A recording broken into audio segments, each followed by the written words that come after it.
Real Review, a service between Portadown and Londonderry and on into Donegal, stopping at Dungannon, Omagh and Strabane on the way, has been recommended.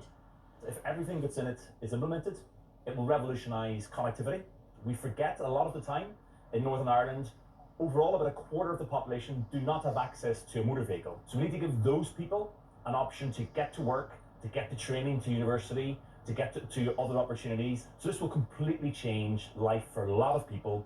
30 proposals have been put forward by the Irish Transport Department and the Department for Infrastructure here. The review recommendations would take 25 years and come at a big cost. Around £30 billion is needed. Northern Ireland is expected to come up with £7.7 billion of that, and with no executive, signing all this off could be an issue. In the absence of a Minister for Infrastructure at that time, we will look towards the Executive Formation Act, the legislation, and see if whether decisions can be taken on the basis of that and with the associated guidance.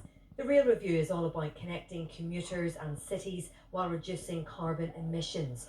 The report hopes an extra 700,000 people will live within 3 miles of a station. Real times could be cut significantly and passenger numbers doubled. For the first time in decades, Omagh would once again be a stop along the track. We'll have to get a road network up and running. The infrastructure here in the west has been badly let down. We did speak here in favour for the A5 in the public inquiry here recently, so hopefully that'll reap dividends. But in addition to that, a rail network west, of course, it'll benefit the economy. It is a lovely idea, but will it ever see the light of day? It was so important to the whole community for over 100 years, so I think it's important that it comes back to the area.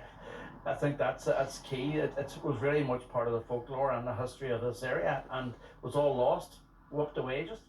A line between Portadown and Armagh has also been proposed, and a connection with Belfast. That lane there.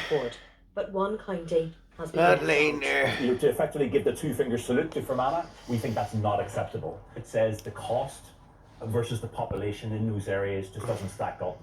But we think what needs to be done is a political decision needs to be made. The plans are now open for public consultation, with a final review expected at the end of the year. The big question is, though, will all this ever get there? Well, Sarah can join us now live from Omagh. Sarah, these are big plans to connect more towns in Northern Ireland and hopefully to bring economic benefits too. But could this be just a pipe dream? Yes, to some this probably feels like a bit of a pipe dream. To others they'll be thinking it won't happen in my lifetime. But the plans within this review have been largely welcomed. And you've got to remember, places like here in Omagh, the only way in and out is by road. And many that live here would say the roads are not up to standards. And as you've been hearing there, those that are calling for the upgrade of the A5 want to see that first, and then a real network put in place. And of course, we are talking billions of pounds. Many will be sceptical, well, where is this funding going to come from?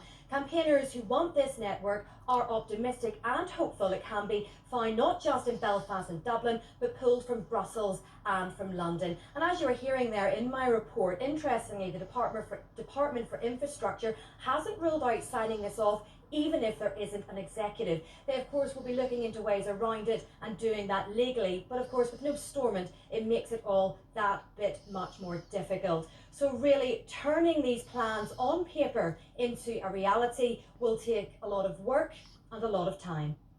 Sarah O'Kane, thank you very much. And of course, we will have more